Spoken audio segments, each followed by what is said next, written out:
संस्कृत हिंदी बोध चैनल पर सभी भाइयों को, बच्चों को, बच्चियों को स्वागत है। कल मैंने वाच्य के बारे में भूतकाल और वर्तमान काल में बता चुका हूँ। वर्तमान काल में लट लकार और भूतकाल में लंग लकार का मैं प्रयोग बता चुका हूँ वाच्य का।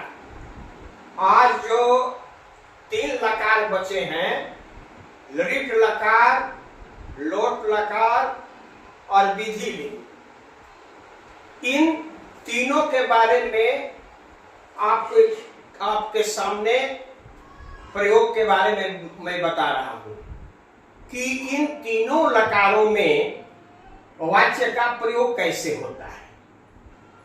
कर्तरी वाच्य में तो वाक्य होगा ही तीनों लकार में, लेकिन उसको कर्म वाच्य और भाव वाच्य में कैसे बदलेंगे यही हमको बताना है। तो आप देख रहे हैं कि लिट जो लकार होता है वो भविष्य काल में होता है। लोट लकार जो होता है वो आज्ञार्थक में होता है और विधि लिंग चाहिए अर्थ में होता है। यह प्रायः बच्चे इस बात को जानते हैं। इन तीनों लकारों में वाच्य का परिवर्तन कैसे होगा, तो मैंने पहले हिंदी के वाक्यों को लिखा है। ऋट लकार का वाक्य है वह किताब पढ़ेगा, तो वह किताब पढ़ेगा इसमें कर्म भी है, और वह पढ़ेगा इसमें कर्म नहीं है। लोट लकार का उदाहरण है हिंदी में, तुम गणित पढ़ो और तुम जाओ, तो तुम गणित पढ़ो में कर्म है और तुम जाओ में कर्म नहीं है। तीसरा है विधि लिंग। विधि लिंग में मुझे फल खाना चाहिए, इसमें कर्म है, और मुझे खाना चाहिए इसमें कर्म नहीं है। तो इस तीनों में वाच्य परिवर्तन होगा। तो उसमें क्या हम करते हैं,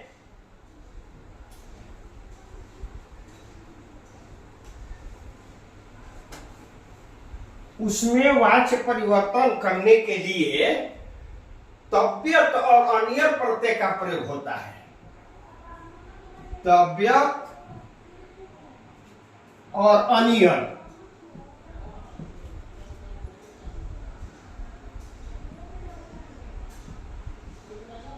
तव्यत और अनियर प्रत्यय का प्रयोग होता है, का प्रयोग होता है।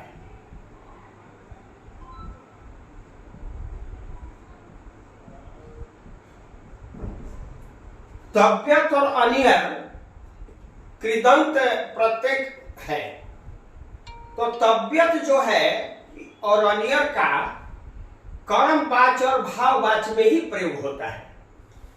तो तव्यत का तव्य बचता है, तव्यत का तव्य बचता है।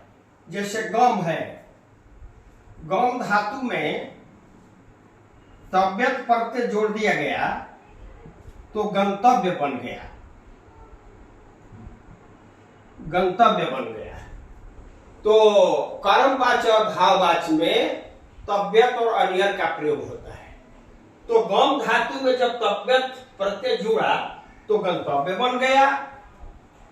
मान लीजिए कि खाद धातु है, खाद धातु में तव्यत जुड़ा तो खादितव्य बन गया, खादितव्य बन गया। और मान लीजिए नी धातु है, नी धातु में तव्यत जोड़ा तो नेतव्य बन गया। जी धातु में मैंने जोड़ा तव्यत तो जेतव्य बन गया। ये बन गया प्रत्यय। गम तव्यत प्रत्यय से 4 ठो मैंने बनाया।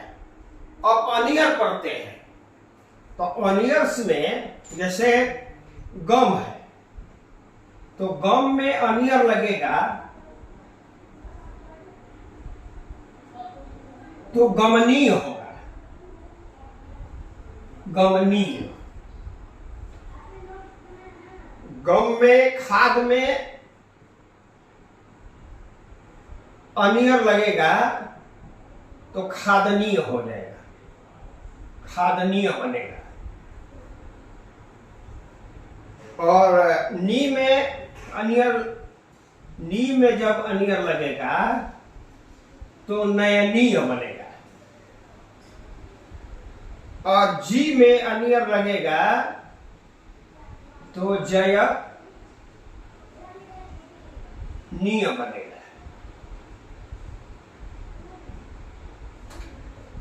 जयनीय बनेगा।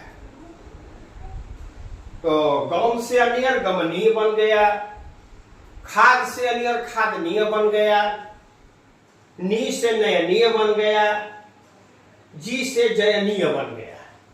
अब इसको प्रयोग हम कैसे करेंगे, अभी बताना है कि इसका प्रयोग हम कैसे करेंगे।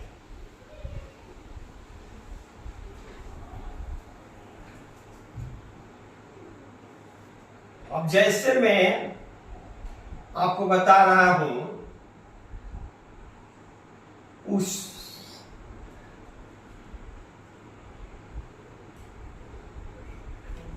मैं किताब पढ़ूंगा, मैं किताब पढ़ूंगा। यह लिट लकार में हुआ, यह लिट लकार का वाक्य है। मैं पढ़ूंगा,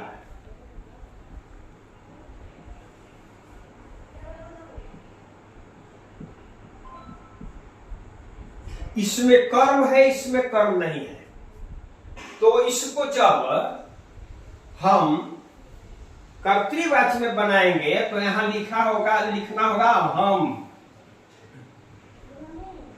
अहम पुस्तकम पठिष्यामि। अहम पुस्तकम पठिष्यामि। पठिष्यामि जो है लिट लकार का रूप है।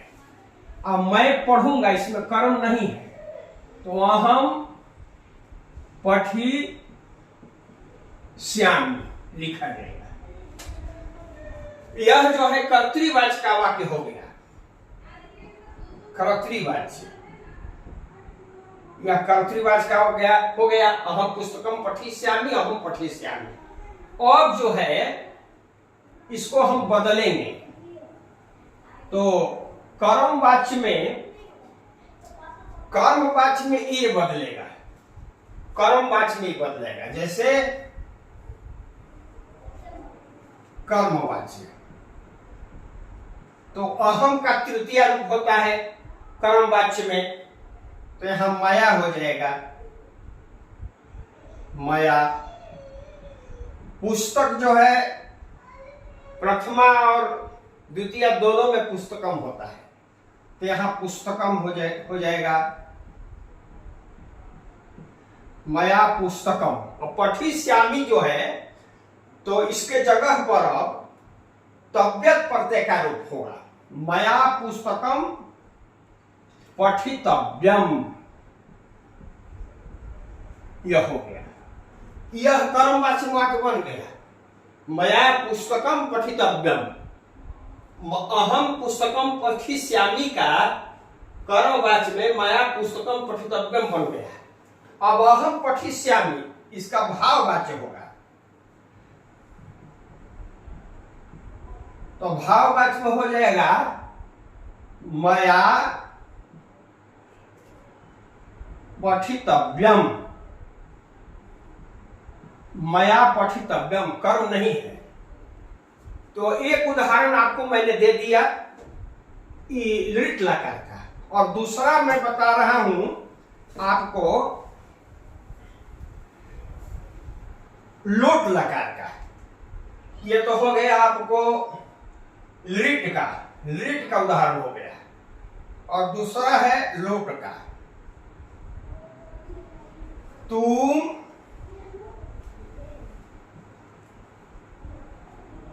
किताब पढ़ो। यह जो हो गया इसमें कर्म भी है, तुम किताब पढ़ो। बिना कर्म हो गया तुम पढ़ो,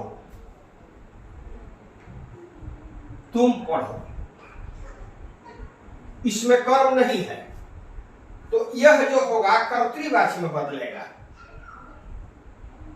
कर्तृवाची में नहीं, कर्मवाची में। तुम किताब पढ़ो, पहले मैं कर्तृवाची में इसका अनुवाद बना देता हूं, कर्तृवाची। तो कर्तृवाची में होगा त्वम पुस्तकम पठ, ये हो गया। त्वम पुस्तकम पठ, ये हो गया कर्तृवाची में। इसका हो गया त्वम पठ। और इसको जब कर्मवाची में बदला जाएगा, कर्मवाची में, तो इसका तृतीय रूप होगा त्वया पुस्तकम, यह कर्म हो गया में प्रथमा, पठ, पठितव्यम, पठितव्यम हो गया। एक पुस्तकम है तो पठितव्यम हो गया। त्वया पुस्तकम पठितव्यम, या पठनीयम भी हो जाएगा, अन्य से पठनीयम ये भी हो जाएगा। दूसरा है तुम पठ, तो इसका भाववाची होगा, इसका भाववाची में होगा त्वया पठितव्यम। यह मैंने आपको बता दिया। मतलब लिट लकार का प्रयोग कर्मवाची और भाववाची में, और लोट लकार का प्रयोग कर्म और भाववाची में मैंने बतला दिया। अब आपको मैं बता रहा हूं एक लकार और है, वह है विधिलिंग। तो विधिलिंग में, विधिलिंग का वाक्य है जैसे हिंदी में तुम्हें गीता पढ़नी चाहिए, चाहिए, तुम्हें गीता पढ़नी चाहिए। इसमें जो है सो कर्म भी है। एक है उसे पढ़ना चाहिए, यह चाहिए से युक्त वाक्य हो गया, चाहिए से युक्त वाक्य हो गया।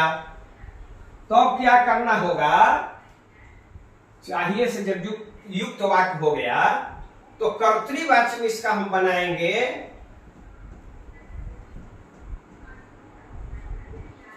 तुम्हें, त्वम गीताम पठे, त्वम गीताम पठे, यह विधिलिंग का वाक्य हो गया। त्वम गीताम पठे, और वह है उससे पढ़ना चाहिए, इसका हो जाएगा स पठे, हो गया। अब इसको हम बदलेंगे कर्मवाची में। तो कर्मवाची में हो गया इसका, तुम गीताम पठे का कर्मवाची में होगा त्वया गीता पठितव्या। अब गीता के अनुसार क्रिया होगी, या पठनीया, पठनीया भी अन्य प्रत्यय से हो जाएगा। दूसरा है सपठेत, इसमें कर्म नहीं है, भाववाची में होगा, भाववाची में होगा। इसमें होगा तेन पठितव्यम, चाहे तेन पठनीयम। ज्यादातर मैं पठ धातु का ही उदाहरण दे रहा हूं कि बच्चों को समझने में आसानी होगी। तो मैंने आज आपको लिट लकार, लोट लकार और विभिन्न लिंग लकारों में कर्मवाच्य और भाववाच्य का कैसे प्रयोग होता है, इसके बारे में मैंने आपको बतलाया। यदि आप इससे वो समझ रहे हो तो बहुत अच्छी बात होगी। आप इसको शेयर जरूर करेंगे और सब्सक्राइबर करेंगे, और कमेंट्स में भी आप अपना विचार दे सकते हैं। इन्हीं विचारों के साथ आज की बात इतनी है।